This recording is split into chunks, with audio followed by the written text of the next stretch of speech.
Buenas, somos el grupo número 3 del paralelo A, el cual está conformado por Briones García Doménica Michelle, Gorosabel Quiroz Karen Pierina, Guillén Intriago Anel, Guzmán Palma Jean André, Mesa Bellán Mauro Andrés y quien les habla Mora Ceballos Ana Michelle. Nuestro tema a exposición es la tos, expectoración, hemoptisis y vómica. Comenzando con lo que es el tema de la tos, este es un signo inespecífico que está frecuente en la mayoría de las afecciones del aparato respiratorio. Este se define como una aspiración forzada, con la glotis cerrada en un primer inicio. Recordemos que la glotis es este espacio que se encuentra aquí entre las dos cuerdas vocales, entre ambas cuerdas vocales. Entonces, una vez que alcance un cierto grado de presión intratorácica, la glotis se va a abrir, dejando pasar el aire por este espacio y produciendo este sonido tan característico que tiene la tos, ¿no? La cual pues tiene como objetivo final limpiar o liberar el árbol respiratorio de cuerpos extraños o secreciones. O sea que es un reflejo defensivo, el cual aún así a veces tiene que ser inhibido por antitusígenos o facilitado por mucolíticos. Entonces, ahora pasando a lo que es la fisiopatología de la tos puede estar causada por diferentes estímulos. Por ejemplo, estímulos térmicos como el aire frío, el aire caliente, estímulos inflamatorios, estímulos mecánicos, por ejemplo, algún tumor que esté comprimiendo alguna vía centrípeta o aferente, que eso lo voy a explicar más adelante, o puede ser también estímulos químicos como el humo del tabaco, ¿no? Entonces, la tos sí puede ser algo voluntario, pero en la mayoría de ocasiones es un reflejo, y todo este complejo mecanismo va a estar regulado por un punto de partida, las vías centrípetas o aferentes, el centro tusígeno y por las vías centrífugas o eferentes. Entonces, como podemos ver en esta imagen, la mayoría de receptores o puntos de partida se encuentran principalmente en la parte posterior de la faringe, en la mitad inferior de las cuerdas vocales y en la tráquea, aunque también existen otros receptores en diversas partes del cuerpo, como por ejemplo en la piel, en ciertas vísceras, como podemos ver aquí en la imagen, también en los senos paranasales, en la membrana timpánica, pericardio y el diafragma. Entonces, desde estos puntos de partida va a iniciar la vía centrípeta o aferente, que están conformados por los nervios glosofaringio, el trigémino, el laringio superior y el neumogástrico respectivamente. Estos son los más importantes, aunque también intervienen en algunas ocasiones los que podemos ver aquí en la imagen, pero principalmente son estos los más importantes. Entonces, estos nervios van a llegar al centro tusígeno, el cual se encuentra en el bulbo raquídeo, y desde este centro tusígeno van a partir la vía eferente o centrífuga, la cual está conformada por el nervio laringio inferior, que es el encargado de cerrar la glotis, y por los nervios frénicos y raquídeos, que sirven para la contractura muscular de la parte abdominal y de la parte torácica. Ahora, pasando a lo que es una descripción de este reflejo más detallado, lo he dividido en estas diapositivas en algunos pasos. Tenemos que, al excitarse el centro de la tos, que ya sabemos, ya lo mencioné anteriormente, que se encuentra en el bulbo raquídeo, se va a iniciar un movimiento de inspiración previa, aunque esto no es muy indispensable, en algunas ocasiones puede o no puede estar presente. Luego va a existir un cierre de la glotis. A continuación, se va a producir una expiración bastante fuerte, ¿no? Que tiende a expulsar aire por medio de la glotis, pero recordemos que la glotis en este momento se encuentra cerrada, ¿no? Entonces va a haber un aumento de la presión intratorácica. Una vez alcanzado cierto punto de presión, va a haber una contracción bastante violenta de los músculos expiratorios y por lo tanto se va a abrir la glotis. Se va a elevar el paladar para que así el aire no vaya hacia las fosas nasales, sino que pase directamente hacia la boca, arrastrando con ello pues los cuerpos extraños y las secreciones. Mi nombre es Doménica Michelle García y voy a hablar sobre lo que es la humedad y la sequedad de la tos. Empecemos con la tos húmeda. La tos húmeda se debe a la movilización de las secreciones acumuladas en las vías aéreas y es reconocida por un ruido especial sobreañadido y casi siempre se acompaña de expectoración, por lo cual se denomina tos grata. Es de timbre grave y burbujosa, y mientras el esputo de origen infraglótico es proyectado con fuerza por la corriente expiratoria del aire de la tos hasta la faringe, que es donde se origina de forma brusca y también donde es eliminado a través del escupitajo, de escupir, el esputo laríngeo, es decir, la secreción que se origina en el espacio glótico o por encima de él, pero cabe recalcar que siempre es en la endolaringe, precisa la ayuda del carraspeo para ser eliminado una vez termina la crisis de tos. Si no hay carraspeo, las secreciones laringeas pasan del espacio interaritenoideo a la boca esofágica para ser eliminado, deglutido. Ya. Por su parte, la tos seca aparece cuando no existen secreciones y si las hay son viscosas adherentes y no son movilizadas. Entonces se oye un ruido característico de la tos seca y esta es más molesta, por lo cual se denomina tos ingrata. Bueno, ahora voy a hablar sobre lo que es el semiodiagnóstico. Las causas de la tos seca son por lo general los procesos que determinan el reflejo de oxígeno sin que existan secreciones en el árbol respiratorio. Esta tos aparece en la pleuritis, en las afecciones extrarrespiratorias como son la tos gástrica, la auricular, la uterina, entre otras. También aparece en afecciones inflamatorias del sistema respiratorio como la bronquitis, la laringitis, la traqueitis, la neumonitis, entre otras. Eso sí, antes de aparecer las secreciones. Las causas de la tos húmeda pueden ser los procesos pulmonares con secreción que debe ser expulsada, como puede ocurrir en las supuraciones pulmonares, en la bronquitis crónica, entre otros. Bueno, ahora voy a hablar sobre lo que es la intensidad y la frecuencia de la tos. La intensidad y la frecuencia de la tos va a depender de el grado de irritabilidad del enfermo, la cantidad de expectoración, la inflamación o la irritación de las zonas tusígenas o una enfermedad casual. Y de acuerdo con estos factores señalados, la tos puede ser escasa, poco intensa, frecuente, pertinaz, quintosa, emetizante y eructante. El semiodiagnóstico. Las causas que van a determinar la tos intensa y frecuente son la laringitis, la traqueitis, la neumonitis, la abundante secreción en supuraciones pulmonares y las pleurosías al comienzo. Ya, ahora tenemos lo que es el ritmo de la tos. Dependiendo de su ritmo, la tos puede ser seca, fuerte o quintosa. La seca puede ser ligera y continua, como se observa en la tuberculosis pulmonar comenzante. La fuerte puede ser perruna, repetida a intervalos periódicos, como se observa en los procesos mediastínicos. Y la quintosa está constituida por varios accesos o sacudidas expiratorias con profundas inspiraciones intercaladas.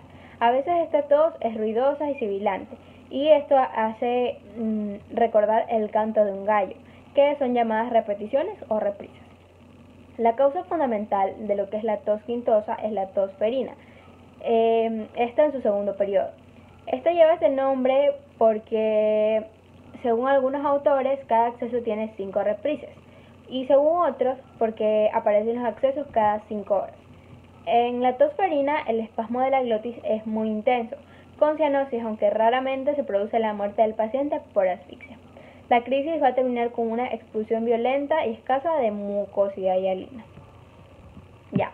En procesos mediastínicos, la irritación del neumogástrico por la compresión que ejercen tumores o inflamaciones va a dar lugar a una tos coqueluchoide de menor frecuencia y duración, sin reprises ni expectoración hialina. Y por último tenemos la tonalidad y el timbre de la tos. La tos bitonal, la tos ronca, la tos áfona o afónica son los tipos de tos que tenemos a partir de la tonalidad y el timbre. Entonces voy a describir cada una. La tos bitonal. La tos bitonal va a presentar cambios marcados de su tonalidad por perturbaciones de las cuerdas vocales, casi siempre por parálisis unilateral.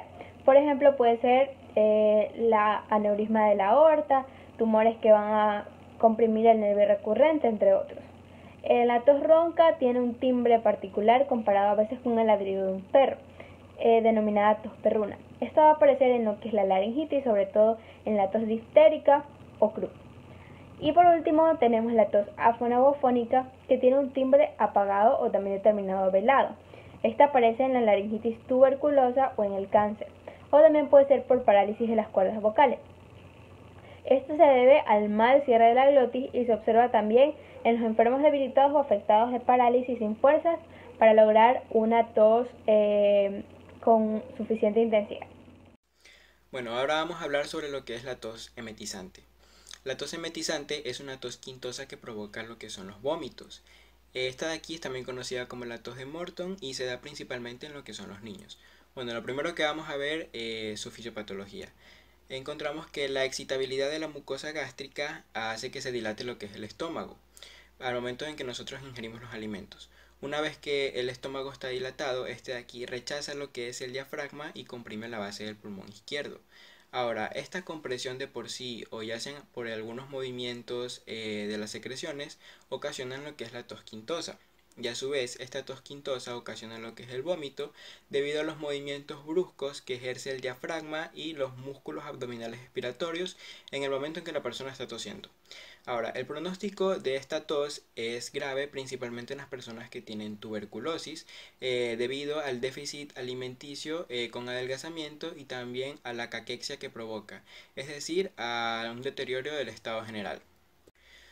Bueno, en cuanto al semiodiagnóstico, es que la tos emetizante se puede dar en las personas que tienen principalmente lo que es tosferina, también en algunas afecciones mediastínicas que comprimen el nervio neumogástrico vago, y como ya dije anteriormente, en las personas con tuberculosis pulmonar fibrocasiosa evolutiva de pronóstico grave. Bueno, en cuanto a las consecuencias, es que existen dos: el aumento de la presión intratorácica y el aumento de la presión intraabdominal. En cuanto al aumento de la presión intratorácica, es que esta de aquí dificulta lo que es el retorno de la sangre venosa hacia la aurícula derecha, con éstasis en la cabeza, que es evidenciada principalmente por ingurgitación de las venas del cuello, también por cianosis, también por epistaxis, algunas hemorragias conjuntivales y hemorragias cerebrales. Sin embargo, estas últimas no son tan comunes. Bueno, y en cuanto al aumento de la presión intraabdominal, es que la compresión ejercida de las vísceras del abdomen por los músculos expiratorios del vientre ocasiona lo que es el vómito, como ya dije anteriormente. Sin embargo, también suele haber emisión de orina y de las heces fecales. Bueno, vamos a hablar ahora sobre lo que es la expectoración. La expectoración no es más que la expulsión a través de la boca y por intermedio de la tos de algunas secreciones que se encuentran acumuladas en el árbol respiratorio. Bien, la expectoración puede presentar características muy particulares en algunas afecciones del sistema respiratorio, lo cual también se considera que se puede diagnosticar bastante fácil, como por ejemplo el caso de los esputos erumbrosos de la neumonía. La expectoración también está integrada por distintos factores o componentes, como por ejemplo son los productos resultantes de la necrosis, de sangre, de pus, también por hipersecreciones de las glándulas mucosas del revestimiento traqueobronquial. Bueno, yo les voy a hablar sobre lo que es la semiografía y semidiagnóstico. Recordar que esta tiene cuatro características muy importantes. La primera va a ser lo que es la cantidad y abundancia del esputo. Esta va a depender de la naturaleza de las lesiones pulmonares y además de la fuerza de tos del paciente. Normalmente este suele ser un síntoma de gravedad en aquellos pacientes que se encuentran ya débiles y al momento de expectorar pues produce un agotamiento. A inicio de ciertos cuadros pulmonares, lo que es la expectoración se encuentra disminuida. En otros casos se encuentra incluso ausente. Por ejemplo, en la pleuritis, esta al principio va a estar ausente, pero cuando una vez comience lo que son los procesos inflamatorios y la producción de mocos, pues esta va a comenzar a expectorar.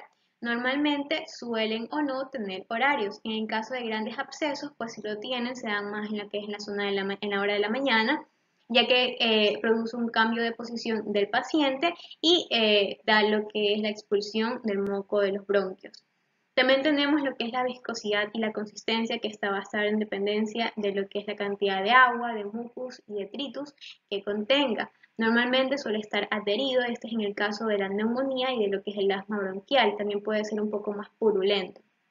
El color y la transparencia dependen también de las cantidades de pigmentos hemoglobínicos o de biliares o de sustancias extrañas y del material de solución, que puede ser lo que es la serosidad, lo que es el mucus. Recordar que nosotros tenemos que ver si es que el esputo que está expectorando el paciente suele ser transparente o si es más amarillento o más verdoso, pues ya está confirmando que tiene algún tipo de infección, sea bacteriana por cocos o bacteriana por algún tipo de tubérculo.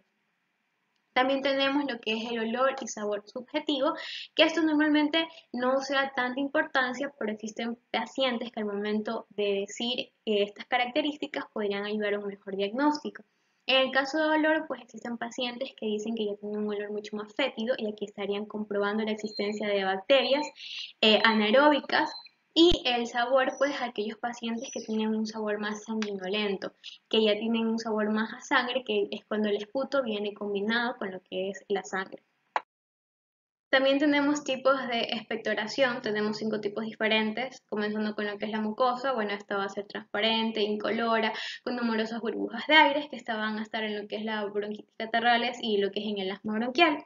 También tenemos lo que es la mucopurulenta, que estas van a ser ya como lesiones de mucupus, que estas ya van a tener un color más blanquecino, pero van a ser un poquito más amarillentas, verdosas, pero estas van a estar a finales de lo que es la bronquitis catarrales.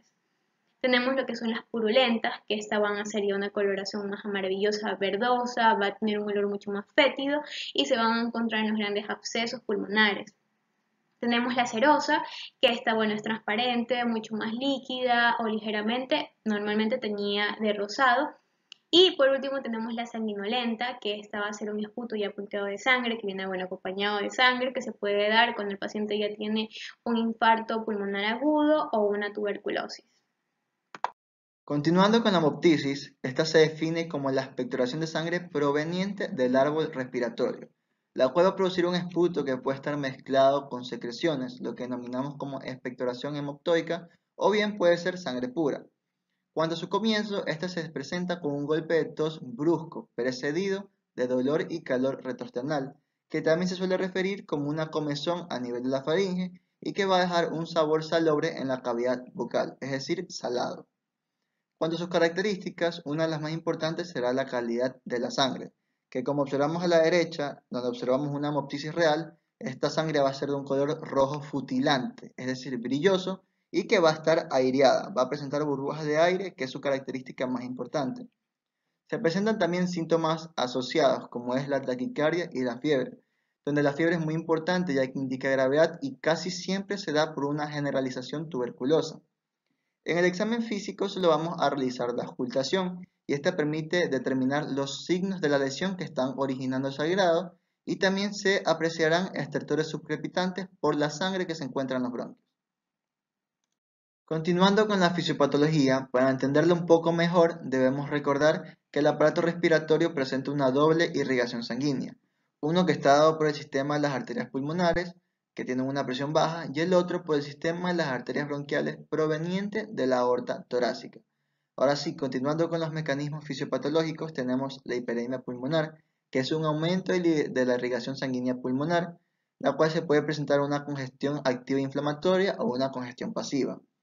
En cuanto a la ruptura de los vasos sanguíneos, se pueden presentar lesiones vasculares como de las arterias pulmonares o bronquiales o el aneurisma de Rasmussen, que esta va a ser una complicación grave e infrecuente de la tuberculosis pulmonar que se da causa a una lesión vascular. Tenemos la hipertensión arterial, ya sea la circulación mayor o menor, discrasias sanguíneas que producen una alteración de la coagulación de la sangre y aneurismas de la aorta. Todos estos mecanismos van a producir de que la sangre derramada despierte reflejos de oxígeno a nivel de la tráquea. En cuanto a la semiografía, según la cantidad, esta va a clasificarse como pequeña, mediana o grande. La hemoptisis pequeña, aquí va a salir el esputo, que presenta pequeñas cantidades de sangre o simplemente estrías de sangre. En cuanto a la mediana, esta abarca de 100 a 120 ml de sangre y esta casi siempre se va a presentar en los casos de tuberculosis, mientras que la hemoptisis grande también se conoce como masiva y esta por lo general presenta una muerte rápida del paciente, ya que esta se da en los casos graves, como en el caso del aneurisma de Rasmussen, que a causa de una lesión vascular produce grandes pérdidas de sangre, hasta 600 ml. Continuando con el diagnóstico diferencial, vamos a tener a la epistaxis, las varices de la rinofaringe, orofaringe, base de la lengua y la estomatorragia. Estas tres se pueden diferenciar con facilidad, ya que debemos identificar la región que está sangrando y asimismo el coágulo que queda en el vaso que estaba sangrando. Y aparte se diferencian de la hemoptisis porque no va a presentar los signos propios de la hemoptisis o de las lesiones pleuropulmonares que están originando la hemoptisis. Por otra parte, la hematemesis, esta va a ser el vómito de sangre y va a estar precedida de síntomas digestivos como vómitos, va a tener restos de alimentos, no va a estar aireada y esta va a ser una reacción ácida por todos los ácidos gastrointestinales y esta va a estar seguida en días posteriores por melena. A diferencia de la hemoptisis, que va a estar precedida de síntomas respiratorios, la sangre será aireada, será una reacción alcalina o neutra y va a estar seguida por una expectoración hemoptóica. Continuando con el semidiagnóstico, tenemos tanto afecciones respiratorias, circulatorias o generales. En cuanto a las respiratorias, aquí tenemos la tuberculosis con tres formas, que son las formas evolutivas, no evolutivas o cavitarias. En cuanto a las formas evolutivas, estas son aquellas que se dan en los casos de impregnación tuberculosa, donde observamos síntomas como la taquicardia, la fiebre, un adelgazamiento, malestar general, etc., y que se van a dar por lesiones neumónicas o procesos de calcificación que ulceran vasos sanguíneos. En cuanto a las formas no evolutivas, estas se van a dar en aquellos casos de lesiones fibrosas con poco sangramiento, sin fiebre y sin actividad tuberculosa, que se va a dar en los casos de fibrosis tuberculosa, en donde va a haber una dilatación y una neoformación de vasos sanguíneos. Y también tenemos las formas cavitarias, que estas son los casos de hemoptisis abundante, donde hay muerte rápida por anemia, shock o asfixia, y que se dan los casos de complicaciones como en el aneurisma de Rasmussen. En cuanto a las afecciones circulatorias, estas se van a dar o se van a originar por hipertensión y estasis en la circulación menor, como en los casos de lesión mitral por estrechez, lesión aórtica por aneurismas, hipertensión arterial e insuficiencia cardíaca congestiva. Y en los casos de las afecciones generales o síndromes hemorragíparos, estos son aquellos estados clínicos que tienen una tendencia a la extravasación sanguínea, como son los casos de la trombocitopenia, la leucemia aguda y la hemofilia.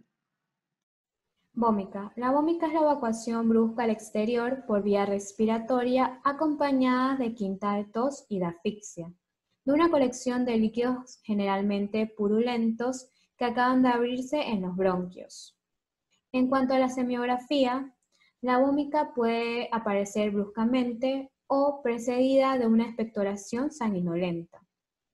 Clínicamente se establece un dolor que puede faltar con instalación de quintas de tos y con aparición de oleadas de pus que aumentan las quintas de tos, acompañándose de náuseas, ansiedad, disnea intensa, cianosis, llegando en ocasiones a la inundación bilateral del árbol bronquial, que origina la muerte súbita. Cuando el proceso evoluciona favorablemente, el pus que se expulsa en golpes sucesivos de tos disminuye. Se alivia el enfermo y tiende a desaparecer la disnea y la cianosis. A veces, el pus se expulsa en cantidades pequeñas y repetidas, llamándose vómica fraccionada. Algunos autores aceptan que el pus que se elimina en una caverna tuberculosa o dilatación bronquial origina la llamada pseudovómica. En cuanto al semidiagnóstico, su origen puede ser broncopulmonar, pleural, mediastínico, extractoráxico o abdominal. En cuanto a su origen broncopulmonar, la evacuación se da a través de un bronquio del contenido de una cavidad pulmonar o bronquial. El material puede ser purulento o no, como en accesos pulmonares, quistes hidatídicos, quistes pulmonares supurados, cavernas tuberculosas gigantes, bronquiectasias saculares infectadas. En cuanto a su origen pleural, la evacuación se da a través de un bronquio de una pleuresía enquistada, casi siempre purulenta, y que puede ser por pleuresía neumocóxica, pleuresía purulenta estreptocóxica o pleuresía purulenta tuberculosa. En cuanto a su origen mediastínico, se da la ruptura en un bronquio de un acceso del mediastino determinado por mediastinitis aguda o acceso frío del mediastino. En cuanto a su origen extractoráxico o abdominal, se evacúa a través del diafragma el contenido purulento del abdomen. Requiere que la pleura basal esté inflamada. El pus se le abre un camino hacia un bronquio. Y los más frecuentes son grandes accesos hepáticos, amebianos, cuya pus es achocolatado típico, accesos perinefríticos, o accesos sufrénicos consecutivos a úlceras perforadas gastroduodenales, pericolecitis.